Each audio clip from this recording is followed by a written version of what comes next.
പലരും നല്ല രീതിയിൽ എക്സർസൈസ് ഒക്കെ ചെയ്യും, നല്ല ഡയറ്റ് എടുക്കും, ചിലർ പ്രോട്ടീനുള്ള ഭക്ഷണം, മുട്ട ഒക്കെ നന്നായിട്ട് കഴിക്കും, മറ്റു ചിലർ പ്രോട്ടീൻ പൗഡർ തന്നെ ഉപയോഗിക്കും. എന്നിട്ട് പല ആളുകളുടെയും മസിലുകൾ വേണ്ട രീതിയിൽ വളരാത്തതിന്റെ ഒരു പ്രധാന കാരണം പ്രോട്ടീന്റെ കുറവല്ല, മറിച്ച് നിങ്ങൾ കുടിക്കുന്ന വെള്ളത്തിന്റെ അളവിൽ വരുത്തുന്ന ഗുരുതരമായ തെറ്റുകളാണെന്ന് നിങ്ങൾക്കറിയാമോ? മസിലുകളൊക്കെ വളരണമെങ്കിൽ ഭക്ഷണത്തിന്റെയും വ്യായാമത്തെയും പോലെ തന്നെ, അല്ലെങ്കിൽ അതിനേക്കാൾ നിർണായകമായി ഹൈഡ്രേഷൻ അഥവാ ജലാംശം വേണം എന്നുള്ളതും, ശരീരകോശങ്ങൾക്കുള്ളിലെ പ്രോട്ടീൻ ഉൽപ്പാദിപ്പിക്കുന്ന പ്രക്രിയയെ ഇതെങ്ങനെയാണ് നിയന്ത്രിക്കുന്നത് എന്നുള്ളതും നിങ്ങൾ അറിഞ്ഞിരിക്കണം. വില കൂടിയ സപ്ലിമെന്റുകൾ വാങ്ങി പണം കളയുന്നതിന് മുമ്പ് ഇന്നു മുതൽ നിങ്ങളുടെ വീട്ടിൽ വെച്ച് തന്നെ നിങ്ങൾക്ക് ചെയ്യാവുന്ന ഈ ഒരു ഹൈഡ്രേഷൻ പ്രോട്ടോകോൾ എന്താണ്, നിങ്ങളുടെ മസിലുകളെയും വർക്കൗട്ട് സ്റ്റാമിനയെയും എങ്ങനെ നമുക്ക് ഇരട്ടിയാക്കാം. ഭൂരിപക്ഷം ആളുകളും കരുതുന്നത് മസിൽ എന്നാൽ വെറും പ്രോട്ടീനിന്റെ കട്ടകൾ മാത്രമാണ് എന്നാണ്. എന്നാൽ നമ്മുടെ മസിലുകളുടെ 75% ഭാഗവും ജലാംശമാണ്. അതുകൊണ്ട് കോശങ്ങളിൽ നേരിയ രീതിയിൽ ജലാംശം കുറഞ്ഞാൽ പോലും ശരീരം മസിൽ വളർത്തുന്ന പ്രക്രിയ പൂർണ്ണമായിട്ട് നിർത്തും. മാത്രമല്ല നിലവിലുള്ള മസിലുകളെ ഉള്ളിൽ നിന്ന് തന്നെ ഒഴുക്കി കളയുന്ന കാറ്റബോളിക് അവസ്ഥയിലേക്ക് കൊണ്ടുപോവുകയും ചെയ്യും. നമ്മൾ ചെയ്യേണ്ട ഒരു കാര്യം എന്താ വെച്ചാൽ, വർക്കൗട്ട് ഒക്കെ ചെയ്യുമ്പോൾ വെറും വെള്ളം മാത്രം കൊണ്ടുപോകാതെ ശരീരത്തിലെ സോഡിയം പൊട്ടാഷ്യം ബാലൻസ് ഒക്കെ നിലനിർത്താൻ നേരിയ തോതിൽ ഇലക്ട്രോലൈറ്റുകളൊക്കെ അടങ്ങിയിട്ടുള്ള ഹൈഡ്രേഷൻ ഡ്രിങ്കുകൾ ശീലമാക്കാണ് വേണ്ടത്. നമ്മൾ അറിയേണ്ട ഒന്നാമത്തെ കാര്യം, മസിലുകളിലെ കോശങ്ങൾ പൂർണ്ണമായിട്ടും ജലാംശമൊക്കെ നിറഞ്ഞു നിൽക്കുമ്പോൾ മാത്രമേ കോശങ്ങൾക്കുള്ളിലുള്ള റൈബോസോമുകൾക്ക് നമ്മൾ കഴിക്കുന്ന പ്രോട്ടീനെ പുതിയ മസിലിന്റെ നാരുകളാക്കി മാറ്റാൻ കഴിയുള്ളൂ. ശരീരത്തിൽ വെറും ഒരു 1-2% വെള്ളം കുറഞ്ഞാൽ പോലും പ്രോട്ടീൻ ഉണ്ടാക്കുന്നതിന്റെ വേഗത 15% കുറയുന്നതാണ് കണക്ക്. എന്ന് വെച്ചാൽ വെള്ളമില്ലാതെ പ്രോട്ടീൻ മാത്രം കഴിച്ചാൽ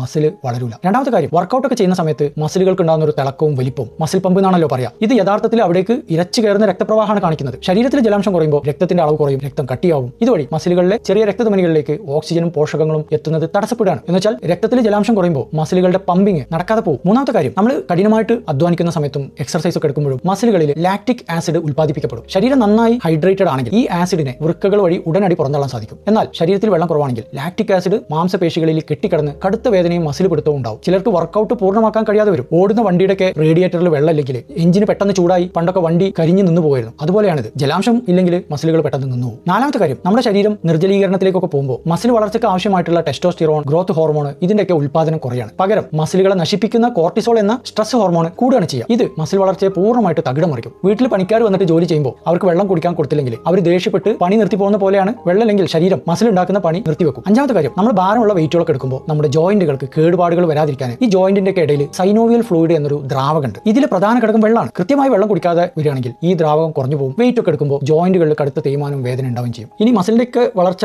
കൂട്ടാനും സ്റ്റാമിന വർദ്ധിപ്പിക്കാനും നമ്മൾ എന്തൊക്കെയാണ് ചെയ്യേണ്ടത്? ഒന്നാമത്തെ കാര്യം, നമ്മുടെ ബോഡി വെയിറ്റിന്റെ ഓരോ 20 കിലോഗ്രാമിനും 1 ലിറ്റർ വെള്ളം എന്ന അളവിൽ ദിവസം കുടിക്കുക. അതായത് നിങ്ങളുടെ വെയിറ്റ് 60 കിലോ ആണെങ്കിൽ 3 ലിറ്റർ വെള്ളം കുടിക്കുക. ജിമ്മിലൊക്കെ പോകുന്ന ദിവസം, ഒരുപാട് പണിയെടുക്കുന്ന ദിവസം ഇതിന്റെ അളവ് കൂട്ടാം. രണ്ടാമത്തെ കാര്യം, വർക്കൗട്ട് തുടങ്ങുന്നതിന് 2 മണിക്കൂർ മുമ്പ് തന്നെ 1/2 ലിറ്റർ വെള്ളം കുടിക്കുക. വർക്കൗട്ട് ചെയ്യുന്ന സമയത്ത് ഓരോ 15 മിനിറ്റിലും ഒരു 150-200 മില്ലി വെള്ളം സിപ്പ് ചെയ്ത് ചെറിയ അളവിൽ കുടിച്ചുകൊണ്ടിരിക്കുക. ഒരിക്കലും ഒന്നിച്ച് വലിയ അളവിൽ കുടിക്കരുത്. മൂന്നാമത്തെ കാര്യം, നമ്മുടെ ശരീരത്തിലെ ജലാംശം കറക്റ്റ് ആണോ എന്ന് അറിയാനുള്ള ഏറ്റവും എളുപ്പത്തിലുള്ള മാർഗ്ഗം മൂത്രത്തിന്റെ നിറം നോക്കുക എന്നുള്ളതാണ്. മൂത്രം നല്ല ക്ലിയർ ആണെങ്കിൽ നമ്മുടെ ഹൈഡ്രേഷൻ പെർഫെക്റ്റ് ആണ്. അതല്ല കടുത്ത മഞ്ഞ നിറമാണെങ്കിൽ നമ്മുടെ മസിലുകളൊക്കെ കടുത്ത അപകടത്തിലാണ് എന്ന് മനസ്സിലാക്കുക. നാലാമത്തെ കാര്യം, കിഡ്നിയുടെ അസുഖമോ ഹാർട്ടിന്റെ അസുഖമോ ഉള്ള വ്യക്തികൾ ഡോക്ടറുടെ നിർദ്ദേശപ്രകാരം ഉള്ള അളവിൽ മാത്രം വെള്ളം കുടിക്കുക.